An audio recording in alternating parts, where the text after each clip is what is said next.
Yes, Lord. Amen. So it's 1 Samuel in chapter 25. I'll read it through. Now Samuel died, and all Israel assembled and mourned for him. And they buried him at his home in Ramah. Then David moved down to the desert of Paran. A certain man in Maon, who had a property there at Carmel, was very, very wealthy. He had 1,000 goats and 3,000 sheep, which was shearing in Carmel. His name was Nabal, and his wife's name was Abigail. She was an intelligent and beautiful woman, but her husband was surly and mean in his dealings. He was a Calebite. While David was in the wilderness, he heard that Nabal was shearing sheep. So he sent 10 young men and said to them, "Go up to Nabal at Carmel and greet him in my name. Say to him, 'Long life to you, good health to you and your household, and good health to all that is yours.' Now I hear that it is sheep shearing time. When your shepherds were with us, we did not mistreat them, and the whole time they were at Carmel, nothing was theirs was missing. Ask your own servants, and they will tell you. Therefore be favourable towards my men, since we come at a festive time. Please give your servants and your son David whatever they can find for them." When David's men arrived, they gave Nabal this message in David's name. Then they waited. Nabal answered David's servants, "Who is this David? Who is this son of Jesse? Many servants are breaking away from their masters these days. Why should I take my bread and water and the meat I have slaughtered for my shearers and give it to the men coming from who knows where?" David's men turned around and went back, and when they arrived, they reported every word. David said to his men, "Each of you strap on your sword." So they did. And David strapped on them as well. About 400 men went up with David, while 200 men stayed with the supplies. One of the servants told Abigail, Nabal's wife, "David sent messengers from the wilderness to give your master his greetings, but he hurled insults at them. Yet these men were very good to us. They did not mistreat us, and the whole time we were out in the fields near them, though nothing was missing. Night and day there was a wall around us. The whole time we were herding our sheep near them. Now think it over and see what you can do, because disaster is hanging over our master and his whole household. He is such a wicked man that no one can talk to him." Abigail acted quickly. She took 200 loaves of bread, 2 skins of wine, 5 dressed sheep, 5 seahs of roasted grain, and 100 cakes of raisins, and 200 cakes of pressed figs, and loaded them on a donkey. Then she told her servants, "Go on ahead, I'll follow you." But she did not tell her husband Nabal. As she came riding a donkey into a mountain ravine, there was David and his men descending towards her, and she met them.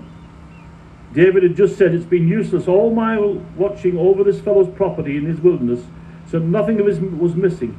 He has paid me back evil for good. May God deal with David be ever so severely, if by morning I leave alive one male of all who belong to him." When Abigail saw David, she quickly got off a donkey and bowed down before David with her face to the ground. She fell at his feet and said, "Pardon your servant, my lord, and let me speak to you. Hear what your servant has to say. Please pay no attention to my lord, to the wicked man Nabal. He's just like his name. His name means fool, and folly goes with him. And as for me, your servant, I did not see the men my lord sent. And now, my lord, as surely as the Lord your God lives, and as surely as you live, since the Lord has kept you from bloodshed, from avenging yourself with your own hands, may your enemies, and all who are intent on harming my lord, be like Nabal. And let this gift which your servant has brought to my lord be given to the men who follow you. Please forgive your servant's presumption. The Lord your God will certainly make a lasting dynasty for my lord, because you fight the Lord's battle, and no wrongdoing will be found in you as long as you live. Even though someone is pursuing you to take your life, the life of my lord will be bound securely in the bundle of the living by the Lord your God, but the lives of the enemies will be hurt away as from a pocket of a sling. When the Lord has fulfilled my lord every good thing he promised concerning him, and appointed him rule over Israel, my lord will not have his conscience stagnant burden of needing bloodshed, having avenged himself. And when the Lord your God has brought you my lord's success, remember your servant." David said to Abigail, "Praise be the Lord, the God of Israel, who has sent you today to me. May you be blessed for your good judgment, and for keeping from me from bloodshed this day, and from avenging myself with my own hands. As surely as the Lord, the God of Israel lives, who has kept me from harming you, if you had not come quickly to meet me, not one male that belonged to Nabal would have been left alive by daybreak." Then David accepted from her hand what she had brought him, and said, "Go home in peace. I've heard your words and granted your requests. When Abigail told Nabal he was in the house holding a banquet like that of a king, he was in high spirits and was very drunk, she told him nothing at all until daybreak. Then in the morning when Nabal was sober, his wife told him all these things, and his heart failed him, and he became like stone. About 10 days later, and struck Nabal, and he died. When David heard that Nabal was dead, he said, Praise be to the Lord, who has upheld my cause against Nabal, for treating me with contempt. For he has kept his servant from doing wrong, and has brought Nabal's wrongdoing upon his own head. Then David sent to Nabal Abigail, her to become his wife. She bowed down to her face and ground, I am your servant, I'm ready to serve you and wash the Lord's feet. Abigail quickly got off a donkey and attended her 5 females, and she went with him to live in the palace. I know that was a long reading, but I need to just give you a bit of a background to the story.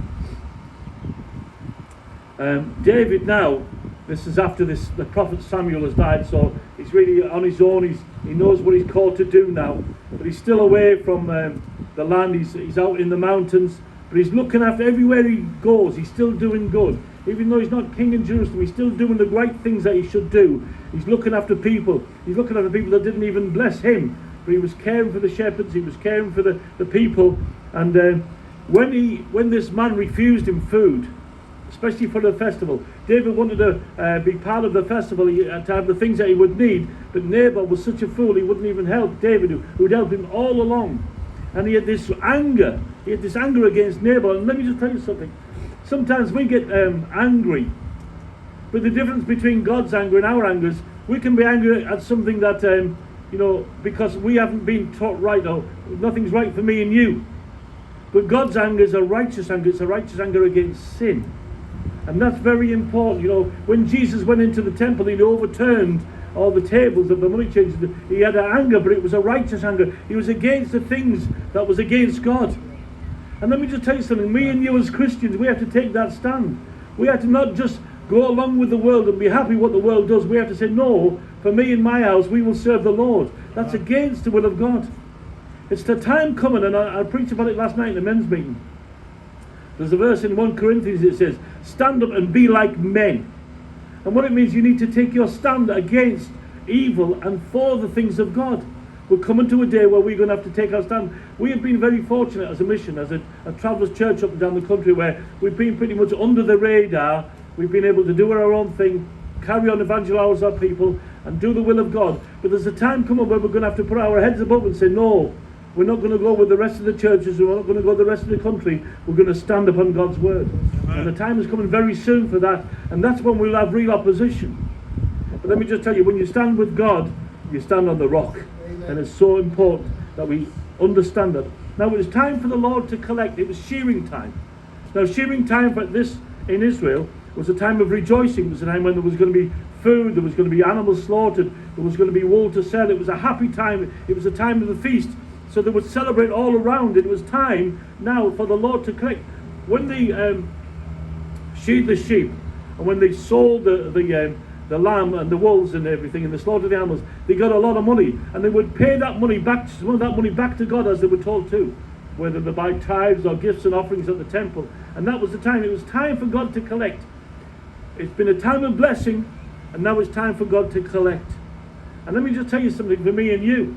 And I'm not on about money this morning. I'm on about God has been very, very good to us. He's been very good to me and you. We've been at a time of blessing. Now it's time to give back.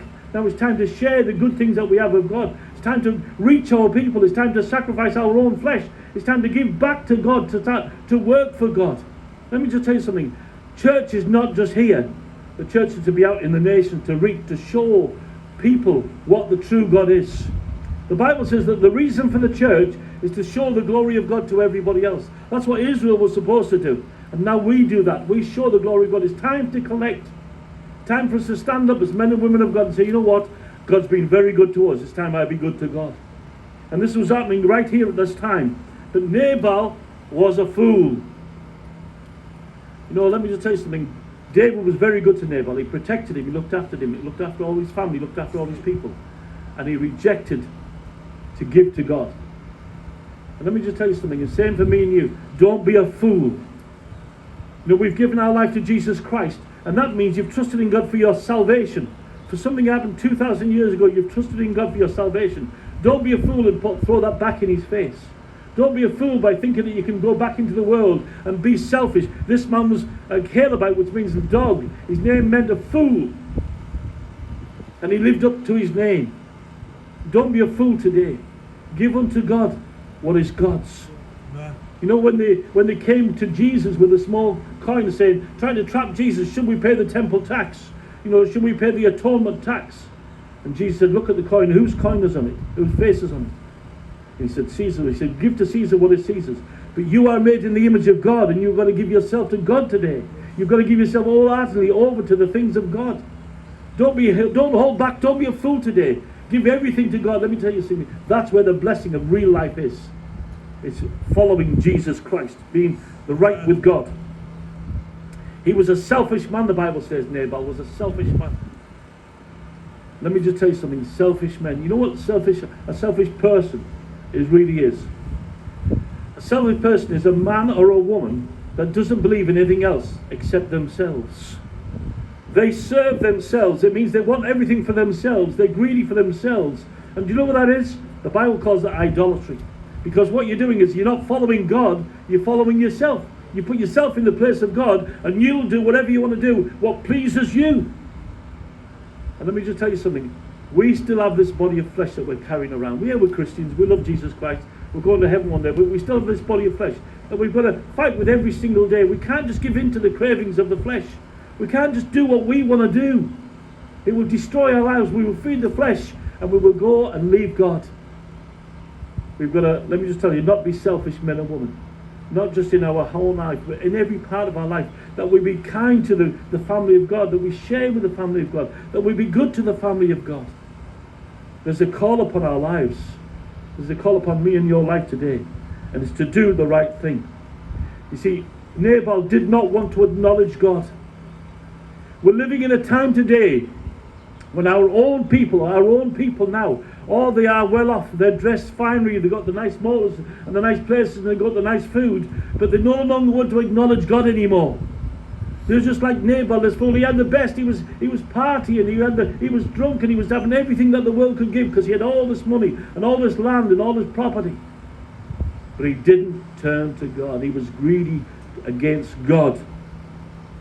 And let me just tell you something. What he didn't realize, and this is so important, he didn't realize trouble was coming.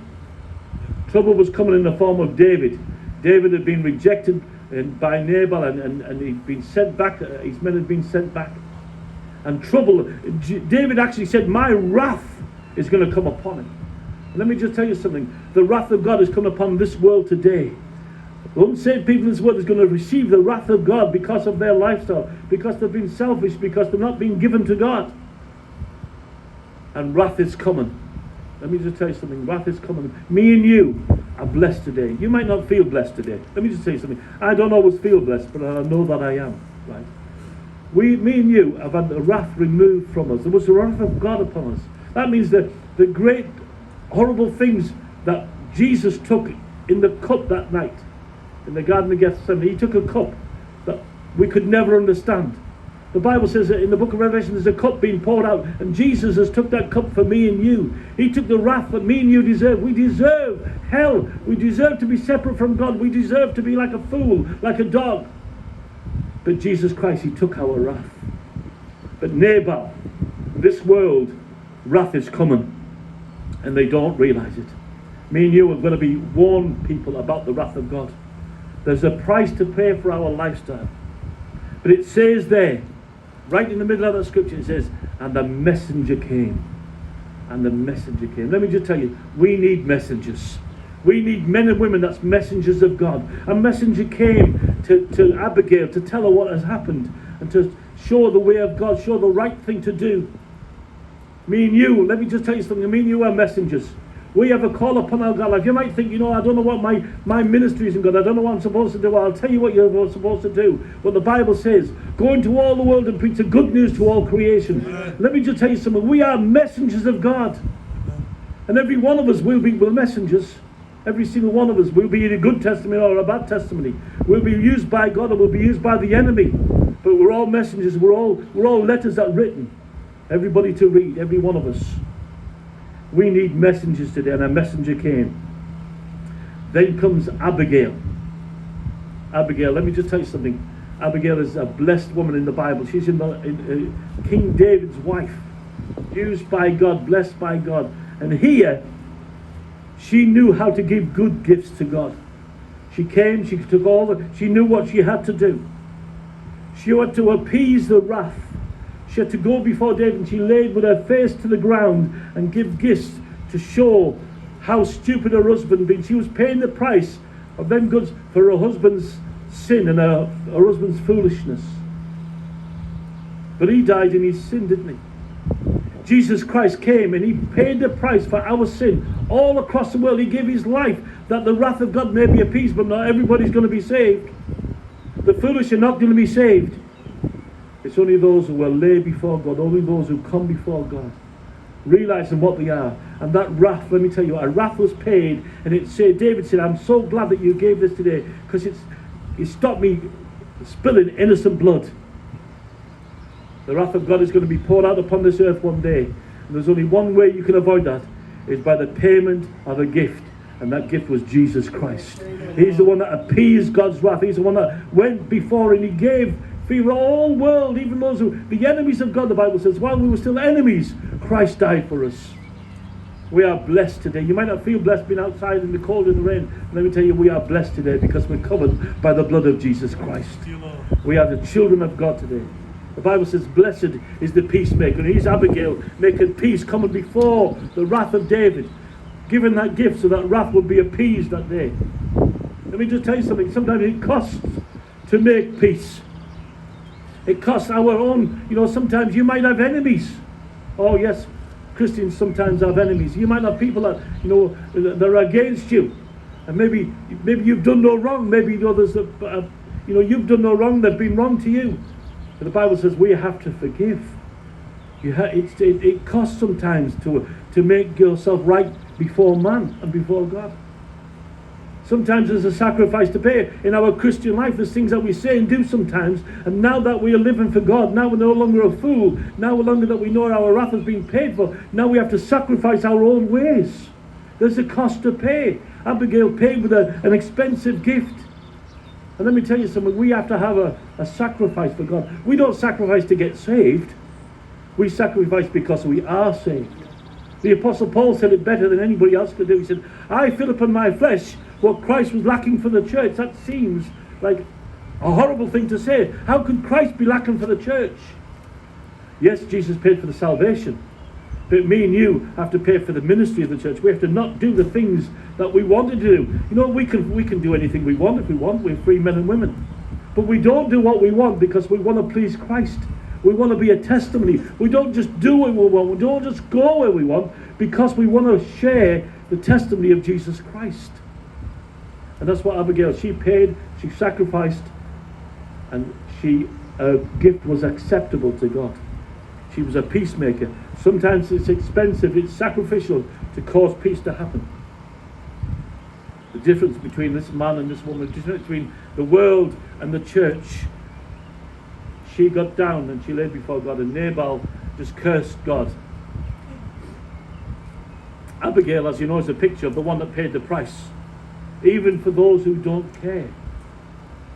She gave that offering that all her family, all her people would be saved. And it worked. The wrath was appeased, and David said, I'm glad I didn't spill innocent blood today. Then he comes, David says, right, be my bride. Hallelujah.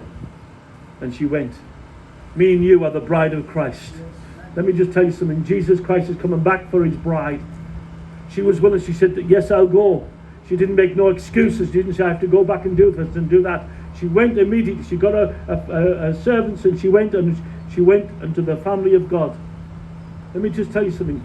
Jesus Christ is coming back for his church soon. Soon. The wrath has been paid that we could be saved. We now are the bride of Christ. We're no longer in sin. We're no longer like the Nabal, the fool. We're no longer like the world. We've been paid for by the precious blood of Jesus Christ. And we've been washed in the blood of Jesus Christ. And we're the church of Jesus Christ. And Christ is coming back for his church. And that's what David, he sent for his church. The price has been paid. And he said, come. And that's where me and you are today. What did she say? I'm going to finish soon. She said this. In verse 41. She stood up, then bowed her face to the ground, and said, here I am, your servant, to wash the feet of my Lord's servants. Here I am. So the church saying to Jesus Christ, here I am. And what am I going to do? I'm going to wash the feet of my Lord's servants. Me and you are called to be the servants of the living God. Some of us think that we're masters. Some of us think that we've arrived, that we've achieved. Let me just tell you, we're called to be servants of the living God. Servants of the living God. The word servant means doulos. It means the under-rower. It means the low-class servant. It means the ones that wash the feet. This is what Abigail said. She said, I'm come to wash the servant's feet, your servant's feet. Me and you are called to be feet washers. Why was a feet washer? We don't have that nowadays, do we? Well, let me just tell you something about the feet washing servant. He was the one that was by the gate. So when people would come, when they come from the dusty roads, when all the dirt and the grime was on them, when our Lord come, they was the one that would wash their feet as they come into the home. It was the lowest of the low jobs. It was the same job that was classed as an under-rower in a ship. The same word is used as an under-rower in a ship. You know, you see these gladiator films where the people under the ship, they're chained to the oars. And they have to listen to the beat and they have to pull. They're just servants. They're just doing what they're told. And that's me and you. That's what we are called to be. We're called to be servants of the living God. Not masters, but servants. And we're going to wash them. We're going to go out and we're going to not only bless the children of God, not only to look after Christian people, but to be a servant to the world as well. To be a messenger. A messenger came, the Bible says. Me and you are called to be messengers today. I want to encourage you today. Encourage you in a couple of things. Yes, there is a hardships. Yes, there's a sacrifice. Yes, there's a price to pay. We all know that. As we live a Christian life, those who want to please God, let me just tell you something. If you want to please God, you'll never please man all the time. It's impossible. You can try, but at the end of the day, we have to please God. You're going to upset some people on the way, but blessed is the peacemaker. Doesn't mean we'll go out just to upset people. We need to cause peace whenever it is. We need to be seen as men and women of the Prince of Peace, Jesus Christ. We need to be identified as one that belongs to Jesus Christ. We need to be identified with the family of God. Don't think that we can live in the world half here and half there. You know what's a terrible thing today? And this is a sad thing. And I've been around a lot of churches lately and I've stopped around a lot of people, right? I'll tell you what's the worst thing I can see now. And this is horrible. When you go to a man and a woman and you don't know if they're Christians anymore. You know that they used to serve God. You know that they used to follow them. And you don't know what to ask. You ask, are they in church? Are you reading the Bible? You don't know what to say because you don't know where they stand. We need to be people, men and women, that stand separate. And people can say, that is a man of God, or that is a woman of God. We need to be separate from the world. By our attitude, the way we live, and the way we talk, and the things we do. There needs to be a line drawn in the sand. And we need to stand on the side of God. We need to be men and women of God. We need to. Abigail, let me just tell you something. Nabal died in his sin because of his foolishness, and because of his pride, and because of his selfishness, the Bible says. But me and you, we've been saved because of the gift. Now we are servants. Abigail said, I'm the servant of your servants. I've come to wash the feet of the servants. Let me just tell you something. Be a man and woman of God that shows Jesus Christ to the rest of the world. What did Jesus come to do? Seeking to save that which is love. What did he do? He took out his outer gowns, he wrapped them around him, and he washed the disciples' feet to show that me and you are to be servants. He said, you do likewise. You do likewise. Let me just tell you something. Be servants of God. Show the humility of Jesus Christ. Show the nature of God to everybody else. And we'll see the coming in of the kingdom of God. Let me just tell you something. People are sick of hearing about Jesus. They want to see Jesus. They want to see Jesus in your mean life. We can preach to our hearts content, but unless we live what we say, it's not going to have any effect. Me and you are called to be Abigail, a one that shows the nature of God, a one that is a servant that washes the disciples' feet. Let's pray today and thank the Lord. Hallelujah.